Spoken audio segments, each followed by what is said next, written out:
പതിറ്റാണ്ടുകൾക്ക് മുൻപാണ്. അന്ന് ഇന്ത്യൻ പ്രധാനമന്ത്രിയായിരുന്ന ജവഹർലാൽ നെഹ്റു ഒരു സൈനിക ക്യാമ്പ് സന്ദർശിക്കുന്ന വേളയിൽ ക്യാമ്പിന്റെ ഭാഗമായ മിലിറ്ററി ആശുപത്രിയിൽ ചികിത്സയിൽ കഴിയുന്ന പട്ടാളക്കാരെ കൂടി കാണാനും അവരെ അഭിവാദ്യം ചെയ്യാനും തീരുമാനിച്ചു. പ്രധാനമന്ത്രിയോട് ആരും സംസാരിക്കരുതെന്ന നിർദ്ദേശം സൈനികർക്കുണ്ടായിരുന്നു. ചികിത്സയിലുള്ള ഓരോ സൈനികരെയും സന്ദർശിച്ച് മുന്നോട്ടു പോയിക്കൊണ്ടിരിക്കുകയായിരുന്നു നെഹ്റു. അതിനിടയിൽ ആശുപത്രിയിലെ ഒരു കട്ടിലിൽ നിന്ന് ഒരു യുവ സൈനികൻ പതിയെ തന്റെ ശബ്ദമുയർത്തി. ബഹുമാനപ്പെട്ട പ്രധാനമന്ത്രി, എനിക്ക് അങ്ങയോട് ഒരു കാര്യം സംസാരിക്കണം. ഒപ്പം നിന്നവർ തടുക്കാൻ ശ്രമിച്ചെങ്കിലും നെഹ്റുവിന്റെ അനുമതിയോടെ ആ യുവാവ് തന്റെ വിഷമം പങ്കുവച്ചു. അസുഖബാധിതനായ എന്റെ കാലുകൾ മുറിച്ചു മാറ്റാൻ സൈനിക മേധാവികൾ ഏകപക്ഷീയമായി തീരുമാനിച്ചിരിക്കുകയാണ്. ഈ തീരുമാനത്തിന് എന്റെയോ എന്റെ കുടുംബത്തിന്റെയോ അനുമതിയില്ല. ഈ ശസ്ത്രക്രിയയിൽ നിന്ന് എന്നെ ഒഴിവാക്കി തരണം. അതുമൂലമുണ്ടാകുന്ന ഏത് അപകടത്തിനും ഞാൻ മാത്രമായിരിക്കും ഉത്തരവാദി. ഏറെ ധൈര്യത്തോടെയും ആത്മാഭിമാനത്തോടെയും സംസാരിച്ച ആ ചെറുപ്പക്കാരനെ സാഗൂതം നോക്കിക്കൊണ്ട് ജവഹർലാൽ നെഹ്റു കടന്നുപോയി. അക്കാലത്ത് സൈനികരുടെ ചികിത്സയുമായി ബന്ധപ്പെട്ട കാര്യങ്ങൾ സൈനിക മേധാവികൾ തന്നെ തീരുമാനിക്കുന്ന വ്യവസ്ഥയായിരുന്നു നിലനിന്നത്. തിരിച്ചെത്തിയ ശേഷം നെഹ്റു ഒരു ഉത്തരവ് പുറപ്പെടുവിപ്പിച്ചു. സൈന്യത്തിൽ ഇത്തരമൊരു തീരുമാനം എടുക്കുന്നതിന് മുൻപ് ഇനി രോഗിയുടെയോ രോഗിയുടെ ബന്ധുക്കളുടെയോ അഭിപ്രായം ആരാഞ്ഞിരിക്കണം. അങ്ങനെ നെഹ്റു വഴി രക്ഷപ്പെട്ട് കിട്ടിയ കാലുകളുമായി ആ യുവാവ് സൈനിക സേവനം അവസാനിപ്പിച്ച് നാട്ടിലേക്ക് മടങ്ങി. നാട്ടിൽ ചികിത്സ തുടർന്നു. അത്ഭുതകരമെന്നോണം കാല് മുറിച്ചു മാറ്റാതെ തന്നെ പതിയെ അയാളുടെ അസുഖം ഭേദമായി. ഒരിക്കൽ മുറിച്ചു മാറ്റാൻ ആവശ്യപ്പെട്ട കാലുകളുമായി അഭൂതപൂർവമായ ചുവടുകളോടെ അയാൾ ഒരു യുഗം തന്നെ നടന്നു തീർത്തു. മലയാള നാടക സിനിമാ രംഗത്ത് ആർക്കും മായ്ക്കാനാവാത്ത കാൽപ്പാടുകളാണ് അയാൾ പിന്നീട് സമ്മാനിച്ചത്. പാലപ്പുറത്ത് വീട്ടിൽ സുരേന്ദ്രനാഥ തിലകൻ എന്ന ആ യുവാവ് പിൽക്കാലത്ത് ഇന്ത്യൻ സിനിമയിലെ തന്നെ തലയെടുപ്പുള്ള നടന്മാരിൽ ഒരാളായി മാറി.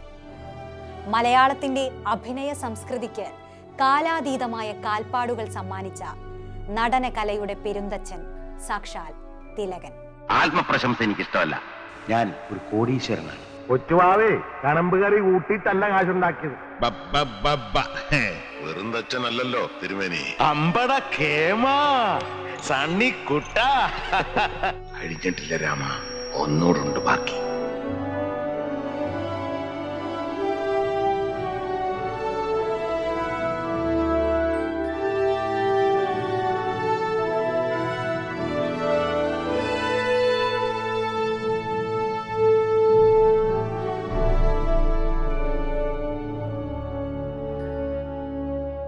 പത്തനംതിട്ട ജില്ലയിലെ അയിരൂരിൽ 1935 ജൂലൈ 15-നാണ് റൈറ്റർ കേശവൻ എന്നറിയപ്പെട്ടിരുന്ന പാലപ്പുറത്ത് കേശവന്റെയും ദേവയാനിയുടെയും രണ്ടാമത്തെ മകനായി സുരേന്ദ്രനാഥ തിലകൻ ജനിക്കുന്നത്. സെന്റ് ലൂയിസ് പ്രൈമറി സ്കൂളിൽ പഠിക്കുന്ന കാലത്ത് തന്നെ സ്കൂൾ നാടകങ്ങളിൽ അഭിനയിച്ചു. പിന്നീട് കൊല്ലം SN കോളേജിൽ പ്രീ ഡിഗ്രി പഠനം. കോളേജിൽ അഡ്മിഷൻ എടുക്കാൻ ചെന്ന ആദ്യ ദിനത്തിൽ അപേക്ഷാ ഫോമിലെ 2 കോളം തിലകൻ പൂരിപ്പിച്ചില്ല. ജാതിയുടെയും മതത്തിന്റെയും കോളമായിരുന്നു അത്. ഫോം പൂർണ്ണമായും പൂരിപ്പിക്കണമെന്ന് അധികൃതർ വാശി പിടിച്ചപ്പോൾ ജാതി എന്ന കോളത്തിൽ മനുഷ്യജാതി എന്നും മതം എന്ന കോളത്തിൽ ആത്മസുഖത്തിനായി പ്രവർത്തിക്കുന്നു എന്നും എഴുതി. ആ ഓഫീസിലെ ചുമരിൽ തൂക്കിയിട്ടിരുന്ന ശ്രീനാരായണ ഗുരുവിന്റെ ചിത്രത്തിലേക്ക് വിരൽ ചൂണ്ടി. അങ്ങനെ കലാലയ ജീവിതത്തിന്റെ ആദ്യ ദിനം തന്നെ അവനൊരു പേര് വീണു: നിഷേധി. SN കോളേജിലെ സഹപാഠികളും അധ്യാപകരും പക്ഷേ ആ യുവാവിലെ വിപ്ലവകാരിയെ അന്ന് തന്നെ തിരിച്ചറിഞ്ഞു. ഡോക്ടർ ആകണമെന്നായിരുന്നു തിലകന്റെ സ്വപ്നം. പക്ഷേ പ്രവേശന പരീക്ഷയ്ക്ക് വേണ്ട 60 രൂപ സ്വരൂപിക്കാനായില്ല. വീട്ടിൽ നിന്ന് പണം കിട്ടിയതുമില്ല. മറ്റു ചിലരോടൊക്കെ ചോദിച്ചെങ്കിലും ആരും സഹായിച്ചില്ല. മരവിച്ച മനസ്സുമായി നിൽക്കുന്നതിനിടയിലാണ് നാട്ടിലൊരു നാടക റിഹേഴ്സൽ നടക്കുന്നത് കാണുന്നത്. കാഴ്ചക്കാരനായി അവിടെ എത്തിയ തിലകൻ മറ്റൊരാളുടെ അഭാവത്തിൽ പരീക്ഷണാർത്ഥം ആ നാടകത്തിൽ നടനായി. ആ പരീക്ഷണത്തിന്റെ വിജയം തിലകന്റെ ജീവിതത്തെ മറ്റൊരു വഴിയിലേക്ക് തിരിച്ചുവിട്ടു. നാടകത്തിൽ അഭിനയിച്ചത് വീട്ടിലറിഞ്ഞതോടെ വലിയ ബഹളമായി.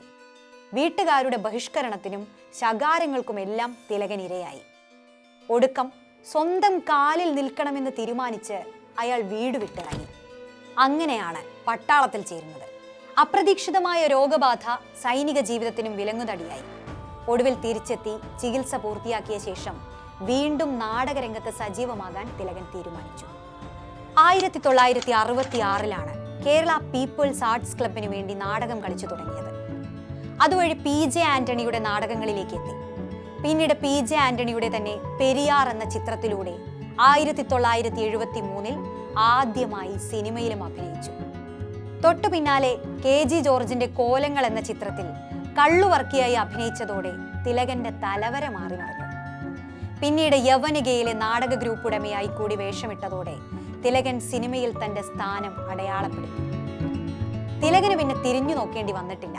കർക്കശക്കാരനായ അച്ഛനായി, തലയെടുപ്പുള്ള മൂത്ത സഹോദരനായി, പ്രശ്നക്കാരനായ അമ്മാവനും അളിയനുമായി, ക്രൂരനായ പോലീസ് ഓഫീസറായി, വാത്സല്യമുള്ള മുത്തശ്ശനായി, കണിശക്കാരനായ അധ്യാപകനായി, ഉത്തരവാദിത്തമുള്ള സർക്കാർ ഉദ്യോഗസ്ഥനായി, ജഡ്ജിയായി, പോലീസായി, മന്ത്രിയായി, നാട്ടിൻപുറത്തെ സാധാരണക്കാരനവരായി മലയാളിയുടെ ജീവിതത്തിനൊപ്പം തിലകൻ പതിറ്റാണ്ടുകളോളം സഞ്ചരിച്ചു.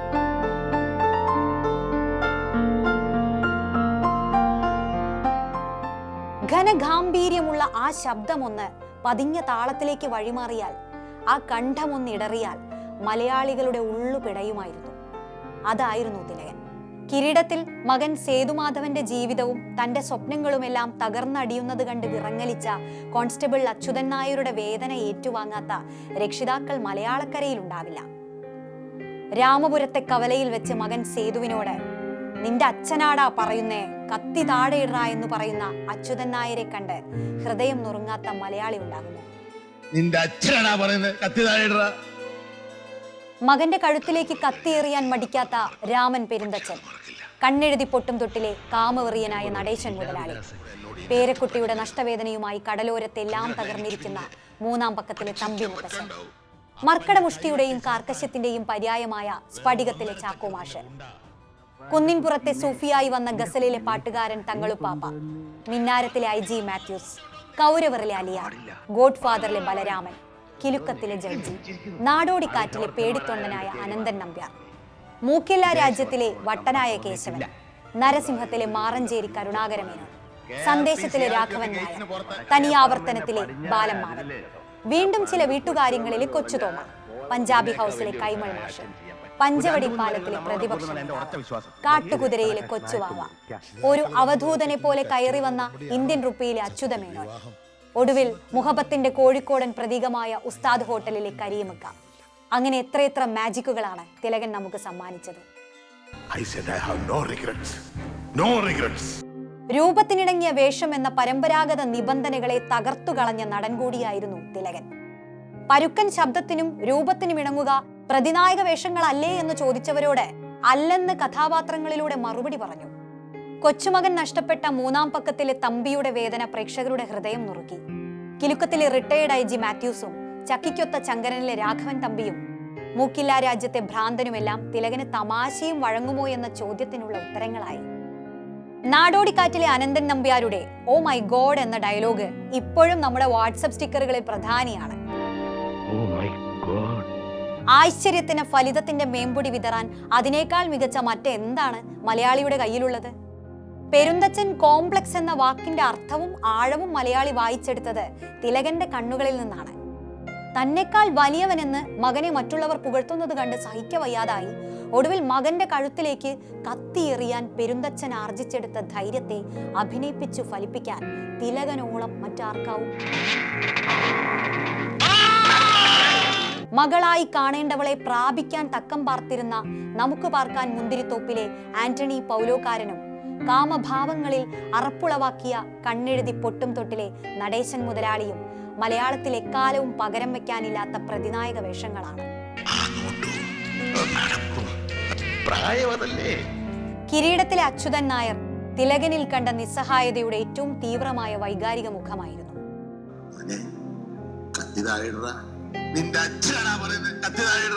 ഭൂഗോളത്തിന്റെ സ്പന്ദനം കണക്കിലാണെന്ന് ചാക്കോ മാഷിന്റെ ശൈലിയിലല്ലാതെ മലയാളിക്ക് സങ്കല്പിക്കാനാവില്ല. ഒരേ സമയം തമാശയും വില്ലനിസവും നിസ്സഹായതയും നിഴലിക്കുന്ന വേഷപ്പകർച്ചകളിലും ഒന്നും മറ്റൊന്നിനെ പോലാവാതിരിക്കാൻ അദ്ദേഹം കാണിച്ച ജാഗ്രതയാണ് ഇന്നും പ്രേക്ഷകനെ അത്ഭുതപ്പെടുത്തുന്ന തിലക വിസ്മയം. 3 ദേശീയ പുരസ്കാരവും 9 സംസ്ഥാന പുരസ്കാരവും അഭിനയ ജീവിതത്തിൽ തിലകൻ സ്വന്തമാക്കി. 1987 കമൽഹാസനും 1980 അമിതാഭ് ബച്ചനുമാണ് ദേശീയ പുരസ്കാരത്തിന് തിലകനോട് മത്സരിച്ചത്. ഒരു നടൻ എന്ന നിലയിൽ തിലകൻ എല്ലാവർക്കും പ്രിയപ്പെട്ടവനായിരുന്നപ്പോഴും സിനിമയുടെ വാണിജ്യ ലോകത്തെ സംഘടിതമായ അധികാര ശക്തികൾക്ക് തിലകൻ വെറുക്കപ്പെട്ടവനായിരുന്നു. തന്റേതായ ശരികൾക്ക് വേണ്ടി ഏതറ്റം വരെയും പോകാൻ തന്റേടമുള്ള തിലകൻ സിനിമയിലെ അധികാര വ്യവസ്ഥയ്ക്കെതിരായ കലാപകാരിയായി. എൻ്റെ സ്വഭാവത്തിനുള്ള ഇതാണ്. ഉള്ള കാര്യം പറയുന്നു, സത്യത്തിന് നേരെ കണ്ണടയ്ക്കില്ല. ഞാൻ ഒഴുക്കിനെതിരെ നീന്തും. അതിന്റെ പേരിൽ അവസരങ്ങൾ ഓരോന്നായി നഷ്ടപ്പെട്ടപ്പോഴും വിലക്കുകൾക്ക് തകർക്കാനാവാത്ത ആ അഭിനയ തിലകം ചങ്കൂറ്റത്തോടെ ചങ്കുറപ്പോടെ നിന്നു. നിശ്ചയദാർഢ്യത്തിന്റെയും നിലപാടിന്റെയും അടയാളമായിരുന്നു ആ അഭിനയ ജീവിതം. സിനിമയിൽ പ്രബലരാൽ നിയന്ത്രിക്കപ്പെടുന്ന മാഫിയ ഉണ്ടെന്നും അവരെ എതിർക്കുന്നവരെല്ലാം വേട്ടയാടപ്പെടുന്നുണ്ടെന്നും തുറന്നു പറഞ്ഞ തിലകൻ ഒരു ഒറ്റയാനെ പോലെ പോരാടി. അതോടെ കരാർ ഒപ്പിട്ട നിരവധി ചിത്രങ്ങൾ തിലകന് നഷ്ടമായി. അതിനെതിരെയെല്ലാം ശക്തമായ ഭാഷയിൽ തിലകൻ തുറന്നടിച്ചു. തൊഴിൽ നിഷേധിക്കുന്ന ഒരു മാഫിയ മലയാള സിനിമയിൽ ഉണ്ടെന്ന് തിലകൻ വീണ്ടും വീണ്ടും ആവർത്തിച്ചു. അതോടെ താരസംഘടന ഔദ്യോഗികമായി തന്നെ തിലകനെതിരെ രംഗത്ത് വന്നു. അദ്ദേഹത്തെ ശല്യക്കാരനായി മുദ്രകുത്തി, മാനസിക രോഗി എന്ന് വിളിച്ചു. എന്നാൽ തിലകൻ എന്താണോ അക്കാലത്ത് വിളിച്ചു പറഞ്ഞത് അതെല്ലാം ശരിയായിരുന്നുവെന്ന് പിൽക്കാലം തെളിയിച്ചു. താരസംഘടനയിൽ നിന്ന് ഔദ്യോഗികമായി തന്നെ തിലകന് വിലക്കുണ്ടായതോടെ സിനിമയിൽ നിന്നും തിലകൻ പുറത്തായി. എന്റെ അഭിനയത്തിന് വിലങ്ങിടാൻ ആർക്കും സാധിക്കില്ലെന്ന് പ്രഖ്യാപിച്ച് തിലകൻ നാടകവേദിയിലേക്ക് വീണ്ടും മടങ്ങി. അവസാന നാളുകളിലും 3 മണിക്കൂറുകളോളം വേദിയിൽ നിറഞ്ഞു നിൽക്കാനുള്ള കെൽപ്പ് ആ ശരീരത്തിനും മനസ്സിനും ഉണ്ടായിരുന്നു. അക്ഷരജ്വാല എന്ന ട്രൂപ്പുണ്ടാക്കി വീണ്ടും നാടക ശ്രമങ്ങൾക്ക് തിലകൻ തുടക്കം കുറിച്ചു. നമുക്കൊരു ക്യാരക്ടർ ഉണ്ടെങ്കിൽ ആ ക്യാരക്ടറെ സ്റ്റഡിയായിട്ട് മുമ്പോട്ട് കൊണ്ടുപോകുക, അത് മാറ്റിമറിക്കാൻ ശ്രമിക്കാതിരിക്കുക. അരങ്ങത്തെയും അഭ്രപാളിയിലെയും അത്ഭുതങ്ങൾക്കായി ജീവിതം സമർപ്പിച്ച സമുന്നതനായ ഒരു കലാകാരൻ താരസംഘടനയിൽ നിന്നും വെള്ളിത്തിരയിൽ നിന്നും പുറത്താക്കപ്പെട്ട സാഹചര്യമുണ്ടായത് നട്ടെല്ലു വളയ്ക്കാൻ അദ്ദേഹത്തിന് താല്പര്യമില്ലാത്തതുകൊണ്ട് മാത്രമായിരുന്നു. ഒടുവിൽ അവസാന കാലത്ത് അഭിനയിച്ച സിനിമകളിലെ അസാമാന്യ പ്രകടനം തിലകനെ സിനിമയിൽ നിന്ന് മാറ്റി നിർത്തിയവരെ പ്രഹരമേൽപ്പിക്കുന്ന വിധത്തിലായിരുന്നു. ഇന്ത്യൻ റുപ്പിയിൽ അച്യുതമേനോന്റെ പ്രകടനത്തിന് മുന്നിൽ അദ്ദേഹത്തിന്റെ എതിരാളികൾക്ക് തലകുനിക്കേണ്ടി വന്നു. അതുകൊണ്ടും അവസാനിച്ചില്ല. കോഴിക്കോട് കടപ്പുറത്ത് ഒരു ജിന്നിനെ പോലെ വന്ന് സ്നേഹത്തിന്റെ സുലൈമാനി പകർന്നു നൽകിയ ഉസ്താദ് ഹോട്ടലിലെ കരീംക വലിയ ട്രെൻഡായി മാറി. മാറ്റി നിർത്തിയവർക്ക് മുന്നിൽ ആരാണ് മലയാള സിനിമയ്ക്ക് തിലകൻ എന്നത് അടിവരയിട്ട് കാണിച്ചു കൊടുക്കുന്നതായിരുന്നു ഈ പ്രകടനങ്ങൾ. സിനിമയും പ്രേക്ഷകരും തിലകനെ ചേർത്തു തന്നെ പിടിച്ചു. നിലയ്ക്കാത്ത കയ്യടികൾ ഉയർന്നു. പക്ഷേ അധിക നാൾ ആ ജ്വാല നിലനിന്നില്ല. ചലച്ചിത്ര വസന്തത്തിലെ ഒരു ഇടിമുഴക്ക കാലം അവശേഷിപ്പിച്ച് 2012 സെപ്റ്റംബർ 24 തിലകൻ ഈ ലോകത്തു നിന്നും വിടവാങ്ങി. പണിയെടുത്ത് ജീവിക്കുന്ന ഒരു തൊഴിലാളിയാണ് ഞാൻ.